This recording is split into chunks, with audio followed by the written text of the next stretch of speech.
На примере однокомнатной квартиры хочу пояснить, как правильно уложить раскладку лак согласно длины ширины. Мы используем двухметровые только лаги в основном. Если уже клиент купил трехметровые, начинаем с ними мучиться. Рекомендуем, если есть возможность, всем приобретать двухметровые.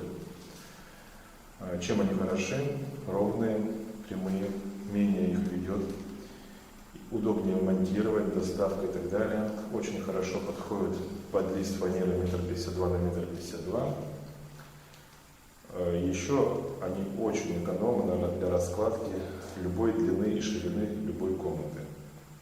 К примеру, вот здесь длина этой комнаты 5 метров 80 сантиметров. Ширина 3,45 вроде. Не суть. Поэтому показываю. Идут сначала две лаги по 2 метра вдоль. Далее отрезается буквально там 30 сантиметров и продолжение в той стороне комнаты. Первая, вторая, третья, четвертая, вот это пятая лага, они стыковочные. Далее идет девятая стыковочная лага.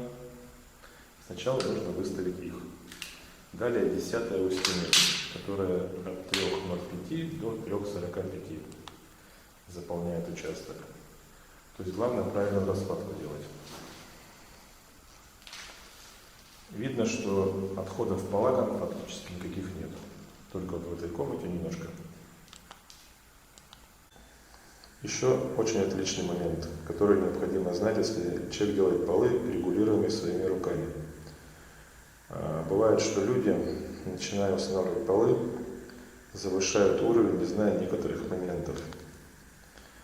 То есть, допустим, задир плиты, вот в том дальнем углу, и задир плиты вот в этом углу, противоположном тоже.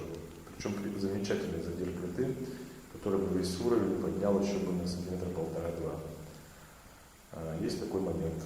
Рекомендуем на таких участках. Следующее. Тут двухметровая лага. Что делаю? Беру одну лагу, так как перепад уже уходит вниз, распиливаю. Вот видно на примере. Лага участком порядка 1 метра и 2 анкера на нее. А здесь делаю такую лагу импровизированную из фанеры толщиной 18 мм. С той, которая работает, которую стелим.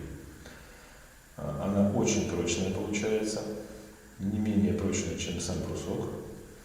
Но зато таким способом мы можем сэкономить высоту. То есть у нас получится 4-сантиметровая бы никак бы не прошла абсолютно, и пришлось бы подпиливать, это ослабление, это и т.п. Поэтому вот такой вот замечательный способ. И везде четкая настройка. Вот этот участок.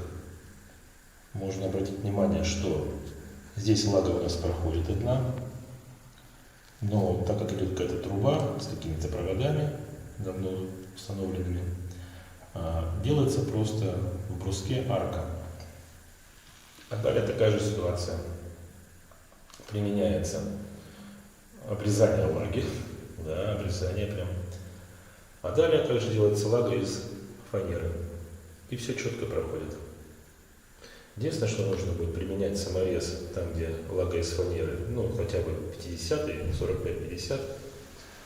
А везде я рекомендую прикручивать фанеру на бруски выставленные саморезами 4,2 на 65 по дереву. Они проходят насквозь немножко, но зато они очень хорошо притягивают фанеру. Так очень жесткие, прочные палы получаются. Такой правильный, жесткий монтаж. Нежно его устанавливать не нужно. Смело все притягиваем, затягиваем, настраиваем, отрезаем. Потому что это полы, по ним надо ходить, прыгать, бегать, они должны быть прочные. Никакой нежности с ними не проявлять. Еще такой момент. Многие спрашивают, когда покупают анкера, материал, чтобы сами установить, а как вот быть в дверных проемах? Я обычно делаю другим способом, но здесь вот следующая ситуация получилась. Она прям напросилась. Видите, как заведено все. Лаги заведены туда, соответственно, просто идет перемыкание фанеры.